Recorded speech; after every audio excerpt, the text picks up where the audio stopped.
Լարսի անցակետը վերջին օրերին դարձյալ եղանակային պայմանների պատճառով փակվել էր։ Բեռնատարները մնացել էին ճանապարհին եւ մի քանի օրում Հայաստանում կրկին հեղուկ գազի դեֆիցիտ է սկսվել։ Գազալցակայաններում կամ չկա հեղուկ գազ, կամ վաճառում են կտրոններով, սահմանափակ քանակով։ Երբ Լարսի անցակետը բացվեց, վրացական կողմը հայտնեց սահմանափակումների մասին։ Որոշ հատվածներում բեռնատարները միայն թունելներով կարող են անցնել։ Ինչքան այդ սահմանացում կետը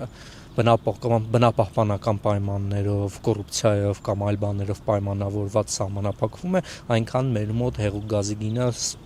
աճում է։ Գնի բարձրացումն ավելի շատ պայմանավորված է միջազգային շուկաների լարվածությամբ, ոչ թե միայն Լարսի անցակետի խնդիրներով։ Նկատենք, հեղուկ գազի ներմուծման հարցում Հայաստանը մեծապես կախված է երկու աղբյուրից՝ Ռուսաստանից եւ Իրանից։ Վառելիքի մոտ 80%-ը ներկրվում է Ռուսաստանից, 20%-ն Իրանից։ Թավադյանը նշում է, համաշխարհային շուկայում լարվածությունը հատկապես սրվել է Հորմուզի նեղուցի շուրջ զարգացումներով, ինչն էլ ազդել է էներգակիրների մատակարարման վրա։ Հերմուսի նեղուսից, Պարսից ծոցից հիմնականում հեղուկ գազի աշխարհի 1/3 դուրս է գալիս, աշխարհում սնվող 1/3 դուրս է գալիս։ Եվ այս պահին ամբողջ աշխարհում հեղուկ գազի խնդիր է,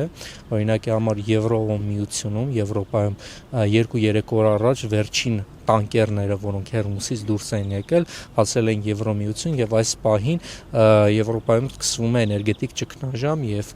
իրենք էլ են մտածում, որտեղից պիտի հեղուկ գազը ներմուծեն։ Տնտեսագետ Գագիկ Մակարյանն իր հերթին ընդգծում է, խնդիրը միայն արտաքին չէ, այլ նաև համակարգային։ Համակարգված մոտեցում չկա, որովհետև հանդիպումներ, քննարկումներ այդ ներկրողների հետ, որ իմանանք թե քանի օրվա համար են բերել հեղուկ գազ, ինչքան ժամանակ կբավարարի, պահանջարկը ասենք ամսական միջին ինչքան է։ Գնահատումներ չկա եւ նման հանդիպումներ չկան։ Մակարյանի գնահատմամբ սա էլ իր հերթին բերում է քաոսային մատակարարման։ Նա ընդգծում է, նման իրավիճակները կարող են կրկնվել, եթե չձեռնարկվեն համակարգային քայլեր։ Տնտեսագետների դիտարկմամբ Հորմուզի նեղուցի հետ կապված խնդիրները բերել են նրան, որ նավթի գինը համաշխարհային շուկայում աճել է մոտ 1 բարելը $60-ից հասնելով $100-ից $110։ Սա անխուսափելիորեն անդրադառնալու է նաև հայաստանյան շուկայի վրա։ Մասնագետները կանխատեսում են, որ առաջիկա ամիսներին կշարունակվի նաև բենզինի թանկացումը, հատկապես հաշվի առնելով ներմուծման ժամանակային տարբերությունը։ Միևնույն ժամանակ էկոնոմիկայի նախարարությունը շեշտում է, խոսքը լիարժեք դեֆիցիտի մասին չէ։